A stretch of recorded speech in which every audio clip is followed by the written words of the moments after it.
तो आपका जो बिलीफ सिस्टम है, मुझे लगता है कि बेल ले लेना ये कोई सोल्यूशन नहीं है। बेल तो एक टेम्परेरी रिलीफ होती है। हमारे जो कोई केस चल रहा है और बेल तो 2 महीने 4 महीने 6 महीने साल भर के लिए होता है। दीपक मिश्रा हत्याकांड जो बहुत बहुत बड़ा मसला था यहाँ के लिए, उनका मर्डर हुआ था, ऐसा चूंकि एविडेंस के आधार पर प्रूव भी हुआ है। हाई प्रोफाइल नाम रीवा के, जैसे संजय त्रिपाठी, कपिध्वज सिंह।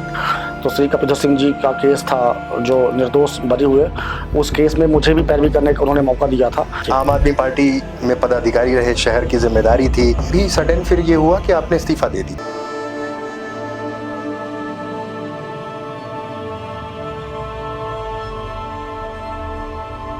नमस्कार, विंध्या टाइम्स में आपका स्वागत है। रीवा और विंध्य की जब बात आती है तो तमाम बहुत सारे केसेस का जिक्र होता है। एक समय था जब अपने पॉलिटिकल चार्म के लिए रीवा जाना जाता था। अपराध की घटनाएं, क्राइम, एडवोकेसी, इन सब चीज़ों को लेकर रीवा बहुत चर्चा में रहा है। आज हमारे साथ एक अधिवक्ता, रीवा में या फिर कहें विंध्य में एक बेहद चर्चित नाम, राजीव सिंह सेरा हमारे बीच हैं। सर, आपका पहले तो बहुत बहुत स्वागत है। धन्यवाद अमित जी। आज इस पॉडकास्ट में मैंने आपको इसलिए बुलाया कि मैं कंटिन्यूसली देख रहा था कि बहुत सारे ऐसे केसेस हैं जिसमें एक बड़ी पैरवी आपने की, और कुछ ऐसे केसेस थे कि जिसमें उम्मीद नहीं थी लोगों को कि इस केस में इस तरह का फैसला होगा, और एकदम अनएक्सपेक्टेड फैसले हुए। आपकी बहस इस तरह से रही। पहले मैं उन चीज़ों पर आना चाहता हूँ। एक दीपक मिश्रा हत्याकांड जो बहुत बहुत बड़ा मसला था यहाँ के लिए, और उस पर बहुत लंबे समय तक ट्रायल चला। कैसे आपने ये पैरवी की और उसमें तमाम वो लोग बरी हुए, क्या कुछ था, उसके बारे में थोड़ा सा बताइए। सबसे पहले मैं बताऊं आपको कि आपके पत्रकारिता जगत से ही दीपक मिश्रा जी का संबंध था, और दैनिक भास्कर के वो संपादक थे। उनका मर्डर हुआ था, ऐसा चूँकि एविडेंस के आधार पर प्रूव भी हुआ है कि जिन लोगों के खिलाफ एलिगेशन था उसमें संजय मिश्रा जी, डॉक्टर संजय मिश्रा जी और के खिलाफ एलिगेशन था कि उन्होंने अपने रिश्तेदारों को कुछ प्रलोभन देकर अपने कब्जे में लिया, और उसके माध्यम से उन्होंने एक शूटर को बुलाया, दीपू सिंह को यूपी से, और दीपक मिश्रा पत्रकार को सुपारी देकर या पैसे देकर के हायर करके उनकी हत्या कराई। इसलिए मैं कह रहा हूँ क्योंकि कन्विक्टेड हुए यहाँ से संजय मिश्रा जी और 3 लोग और उनके खिलाफ यहाँ पे ट्रायल चला था और कन्विक्टेड हुए थे। और उसकी कहानी ये है कि दीपक मिश्रा पत्रकार को संजय मिश्रा जी अपनी गाड़ी में बैठाते हैं, और उनके साथ ऐसा कहानी है कि दीपू सिंह शूटर जो बताए गए हैं वो भी बैठते हैं, और उनको लेके जाते हैं बस स्टैंड तरफ से, पुराने बस स्टैंड तरफ से। और वहाँ पे ले जा करके वहाँ उतर के जब भागने लगते हैं, उनको शंका होती है कि मेरे साथ कुछ अपराध होने वाला है, तो वो भागने लगते हैं गाड़ी का दरवाजा खोल करके।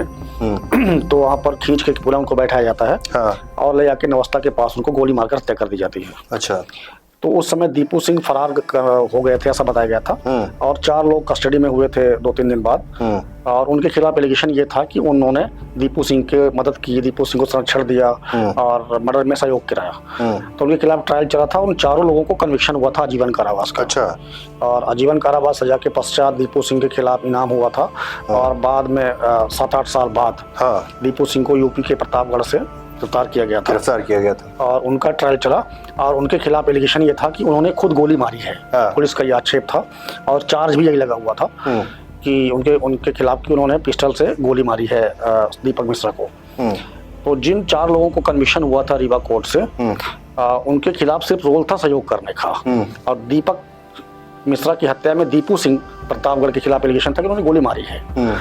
और बाद में ट्रायल चला, और ट्रायल के दरमियान जो है तो 18 गवाह करीब हुए थे, और 18 गवाहों के पश्चात आर्टिकल जो कट्टा था वो भी रिकवर हुआ था। उसकी भी फोरेंसिक जांच हुई थी, और उन सब सबूतों के बावजूद बाद में माननीय न्यायालय ने ये 9th ADJ साहब रीवा के, उन्होंने पाया था कि पुलिस जो है ये प्रूव नहीं कर पाई है कि दीपू सिंह जो है दीपक मिश्रा की हत्याकांड में मौके पे मौजूद था, क्योंकि उनके संबंध में मैंने प्रतापगढ़ के DM कार्यालय का एक डॉक्यूमेंट पेश किया हुआ था, और उस समय उनकी प्रेजेंस जो बताई थी घटना दिनांक को प्रतापगढ़ में बताई थी। अच्छा, तो ये बड़ा मसला था। दूसरा, कुछ ऐसे केसेस हैं सर कि मतलब बैक टू बैक अगर हम सीरीज केसेस की देखें, जैसे एक साईं मंदिर के पुजारी की और उनकी पत्नी की हत्या का मसला था, उसमें भी इसी तरह से। फिर एक अमित सिंह का मसला था, उसमें भी आपने मैं ये जानना चाह रहा हूँ कि ये जो आप सबसे ज़्यादा आप ट्रायल चलाने पे जब जाते हैं, मतलब आपका ये इंटेंशन रहता है कि उस चीज़ पर सीधे सीधे ट्रायल चलने ज़रूरी हैं, जिसमें हम अगर किसी को न्याय नहीं मिल रहा तो हम उस पर सीधे लगकर उसको न्याय दिलाने की कोशिश करें।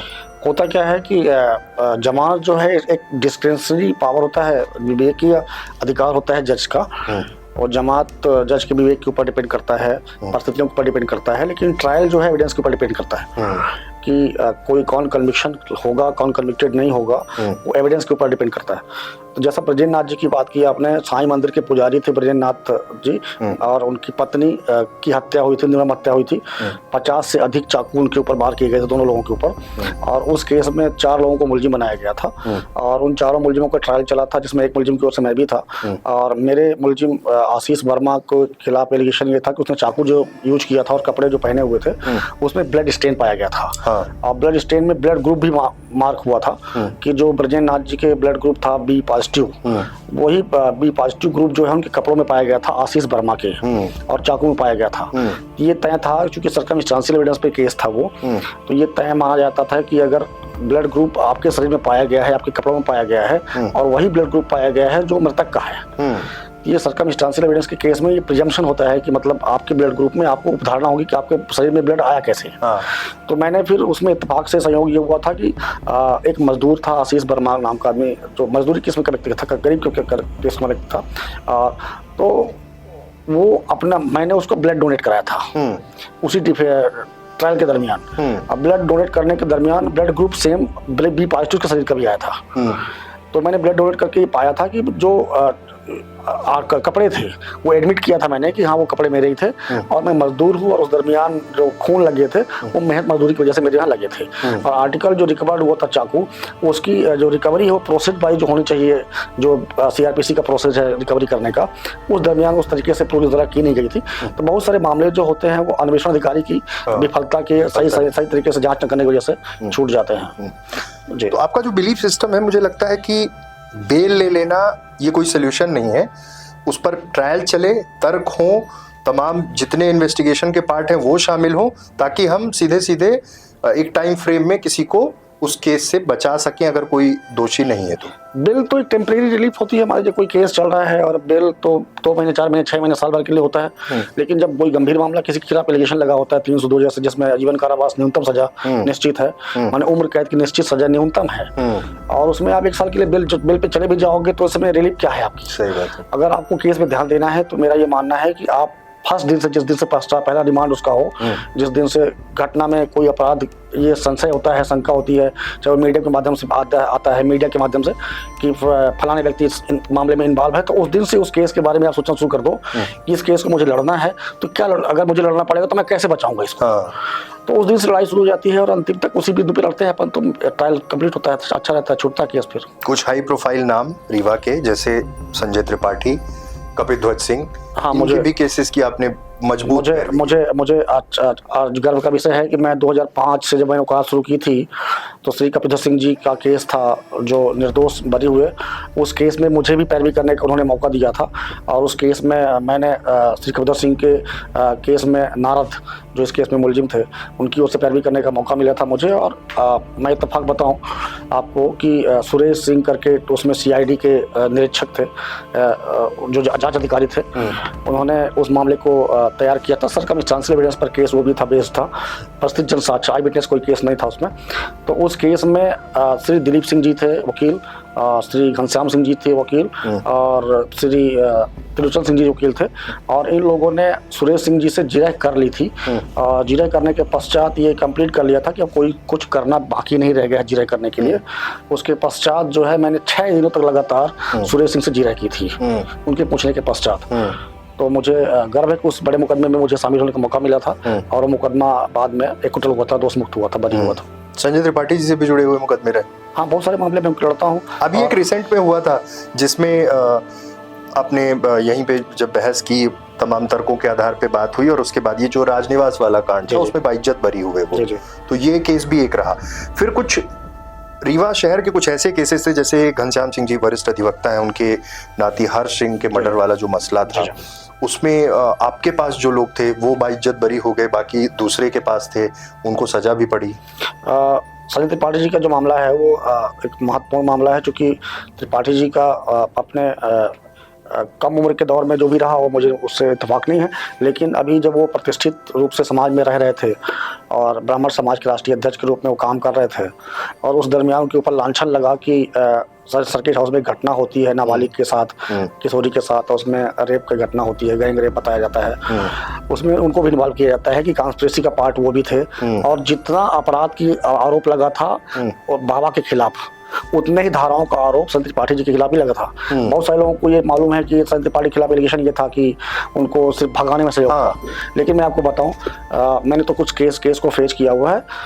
120B कॉन्स्पिरेसी का, आईपीसी की और पास्को की कॉन्स्पिरेसी का, दोनों अपराध में जितना बाबा के खिलाफ एलिगेशन लगा हुआ था उतना एलिगेशन चार्ज में त्रिपाठी जी के खिलाफ भी लगा हुआ था। अच्छा, सेम मतलब सारी चीजें।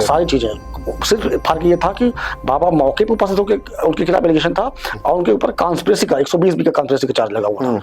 तो एलिगेशन वही था, सेम था। अंशुल के खिलाफ भी वही एलिगेशन था, धीरू के खिलाफ भी वही एलिगेशन था, विनोद पांडे जी के खिलाफ वही एलिगेशन था, बाबा के खिलाफ भी एलिगेशन था, और आपका मोनू प्यासी के खिलाफ वही एलिगेशन था।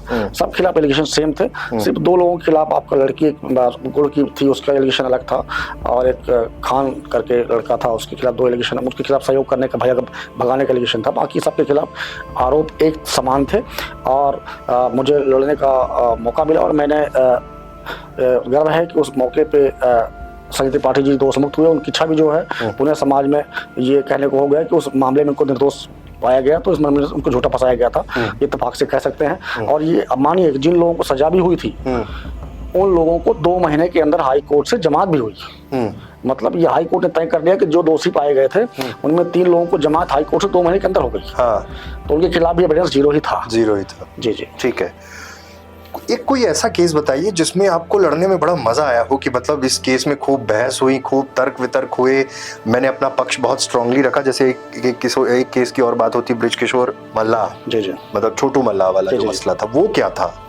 ब्रिजकिशोर मल्लाह एक आपका नोटिफाइड आपका डकैत गिरोह बताया गया था पुलिस द्वारा कि छोटू मल्लाह गिरोह जो सक्रिय था आपके तराई अंचल में अपने यहाँ, उसमें उनके पिताजी ब्रजकिशोर मल्लाह जो शिक्षक थे।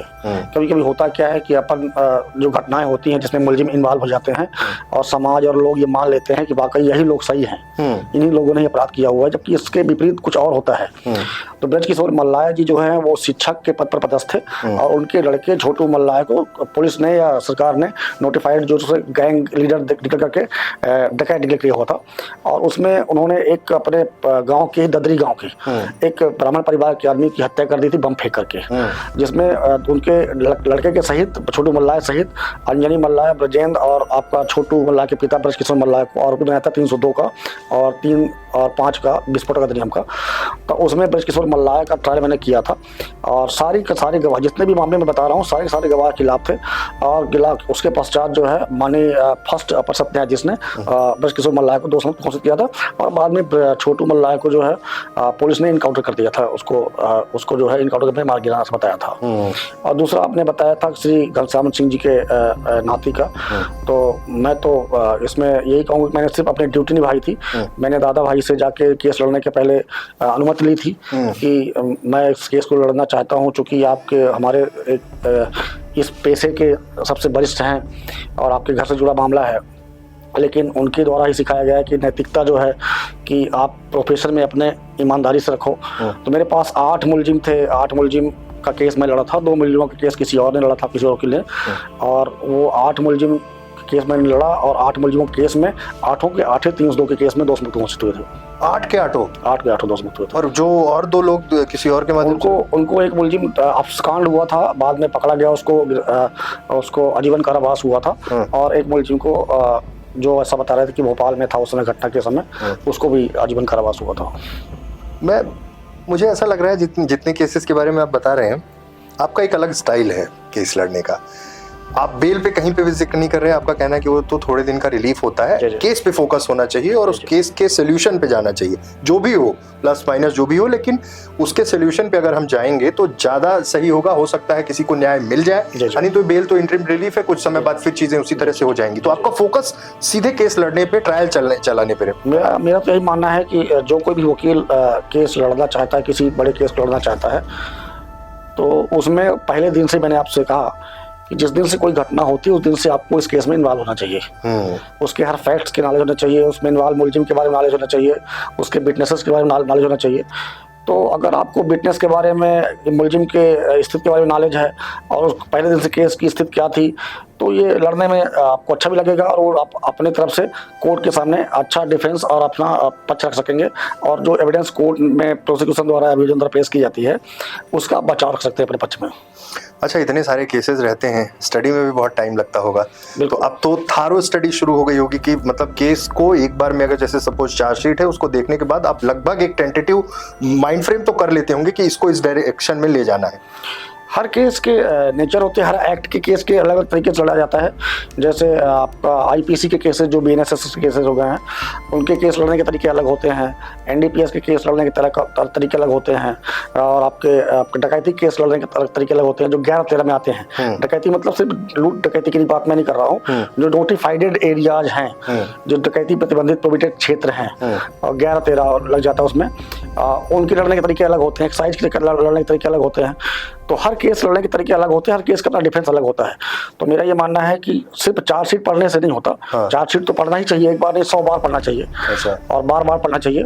तो चार्जशीट पढ़ने से तो होता ही है और आपको चार्जशीट से जुड़े हुए जो लोग हैं उसमें, चाहे जो विटनेस हो, चाहे पहला विटनेस इंडिपेंडेंट विटनेस हो, चाहे आईओ हो, मैं आपको बताऊं कि जो लोगों को लगता है कि सिर्फ आई विटनेस से कन्विक्शन होता है, ऐसा नहीं होता। अच्छा, अगर अन्वेषण अधिकारी, पुलिस का अधिकारी जो है, जो जांच अधिकारी है, चाहे वो 302 का भी हो, चाहे एनडीपीएस का हो, अगर उसने सही विवेचना कर दी है तो उसकी जांच के आधार पर कन्विक्शन हो सकता है। ओके।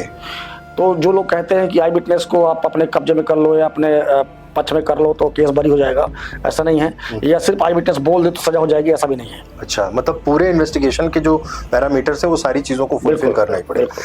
सबसे इंटरेस्टिंग केस आपको अभी तक में कोई एक ऐसा केस जो ध्यान में आता हो कि बहुत इंटरेस्टिंग था, उसको लड़ने में बहुत मजा आया? अभी हाल ही में एक छोटा सा केस था, ज़्यादा बड़ा तो नहीं कह सकते, पर 307 का केस था जिसमें रेहान खान करके मुलजिम था। कादिर आपके यहाँ पे चुंगी नाका के पास एक के बाजार करके दुकान है उनकी, उनके ऊपर फायरिंग हुआ। और दिन दहाड़े करीब शाम को 6-7 बजे के करीब वो जब निकले थे उसके पे दुकान के पास से फॉर्च्यूनर कार से, तो उस कार में उनके ऊपर जानलेवा हमला हुआ, ऐसा उनका कहना था। और जानलेवा हमला करने के पश्चात पुलिस ने अन्वेषण शुरू किया और अन्वेषण शुरू करने के पश्चात उसमें मुलजिम को पकड़ा। मुलजिम में ये कहानी आई कि कादिर के पत्नी ने षड्यंत्र करके अपने प्रेमी के साथ मिल करके उनकी हत्या कराने का षड्यंत्र रचा था। पुलिस ने जांच की और जांच में मोबाइल जब्त किया, पत्नी का जब्त किया और उस आरोपी को जब्त करना बताया जो प्रेमी बताया गया है, और आर्टिकल जब्त किया जो कट्टा पिस्टल यूज हुआ था उसको जब्त किया और एफएसएल से जांच कराई। ये केस लगभग उस समय तक छूटा हुआ था। अच्छा, बाद में अभियोजन की ओर से और प्राइवेट की ओर से भी 2 कील लगे हुए थे इस केस में। बाद में केस फैसला जिस दिन होना था उस दिन रिकॉल हुआ। अच्छा, विटनेसेज रिकॉल हुए और फिर से सीडीआर मंगाई गई। सीडीआर मतलब कार डिटेल रिकॉर्ड में होता है, मुलजिमों की आपस में बात हुई कि नहीं हुई और टावर लोकेशन उनका क्या था, और जो एफएसएल रिपोर्ट थी वो उसकी मंगाई गई, और जो बैलिस्टिक एक्सपर्ट की रिपोर्ट होती है, आपका बैलिस्टिक एक्सपर्ट मतलब आप ये मानो कि जिस फायर आर्म को यूज किया गया था, अच्छा, उस फायर आर्म को अब आप सोचो कि उन्होंने बताया था कि कादिर का मेडिकल ट्रीटमेंट जब हुआ तो उनके शरीर में जो गोली पाई गई थी, हिस्सा गोली का जो बुलेट का हिस्सा पाया गया था, उसको बरामद किया। मुलजिम से पिस्टल बरामद की और पिस्टल का जो कारतूस का अगला हिस्सा था वो शरीर से, पिछला हिस्सा मुलजिम से बरामद हुआ। तो पिस्टल बरामद हुआ, कारतूस का खोखा बरामद हुआ और अगला हिस्सा बरामद हुआ। बैलिस्टिक रिपोर्ट आई और उस रिपोर्ट में ये बताया बैलिस्टिक ने कि ये तीनों एक दूसरे से कनेक्टेड हैं।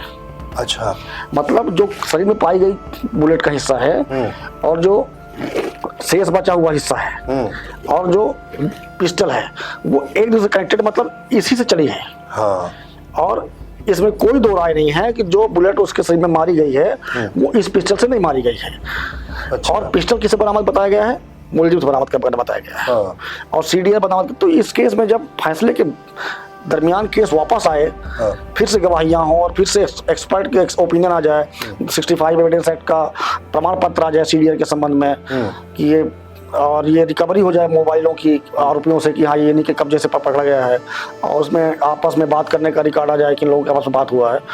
ये केस मर्डर को तो नहीं था, 3 साल का था, लेकिन एक अलग टाइप का मुकदमा था जो लड़ने में लगा कि हाँ थोड़ा सा फैसले तक निगाह रखती है कि क्या होगा पता नहीं, और बाद में वो मामला छूटा भी। ऐसे तमाम बहुत सारे केसेस हैं जो अगर हम लंबी लिस्ट है अगर उस पर जाएंगे तो बहुत डिटेल में बात हो जाएगी। आप पॉलिटिक्स में थे, आम आदमी पार्टी में पदाधिकारी रहे, शहर की जिम्मेदारी थी, इलेक्शंस भी कंटिन्यूस चलते रहे और उसमें काम किया, लेकिन अभी सडन फिर ये हुआ कि आपने इस्तीफा दे दिया। जी। उसके पीछे कारण सिर्फ कि समय नहीं दे पा रहे थे? अब है क्या कि मैं 2013 में दिल्ली में जब गया था तो आम आदमी पार्टी उस समय बनी थी, और दिल्ली में केजरीवाल जी और संजय सिंह जी जो राज्यसभा सांसद हैं, और केजरीवाल जी जो हमारे राष्ट्रीय संयोजक जी हैं, उनके हाथ से मैंने सदस्यता ली थी। और तब से लगातार पार्टी में काम करता रहा। तो पूर्णानंद तिवारी जी लोकसभा का चुनाव लड़े थे यहाँ पर, पहला लोकसभा चुनाव आम आदमी पार्टी का, तो मैं उनका लीगल रिप्रेजेंटेटिव की तरफ से लीगल हेड का काम कर रहा था, निर्वाचन अभिकर्ता का काम कर रहा था। और उसके दरमियान बाद में कई लोग आए, कई लोग गए, लेकिन मैं लगातार पार्टी से बना रहा। अब इस बीच हुआ क्या कि पार्टी में लगातार संगठन में फेरबदल होते रहे। और मुझसे भी पूछा गया कि आप स्टेट में जाना चाहते हो कि नहीं जाना चाहते हो, तो मैंने कहा कि मेरे पास इतना समय नहीं है। जिले की जिम्मेदारी उन्होंने 2-3 बार पहले भी दे रखी थी, और मेरे जिला अध्यक्ष रहते हुए यहाँ का महापौर चुनाव हुआ था, तो महापौर चुनाव के दरमियान 9000 करीब वोट जो है महापौर प्रत्याशी को मिले थे। उसकी वजह ये हुई कि कांग्रेस जो है भारतीय जनता पार्टी को हरा करके महापौर अपना बना ली 20 साल बाद।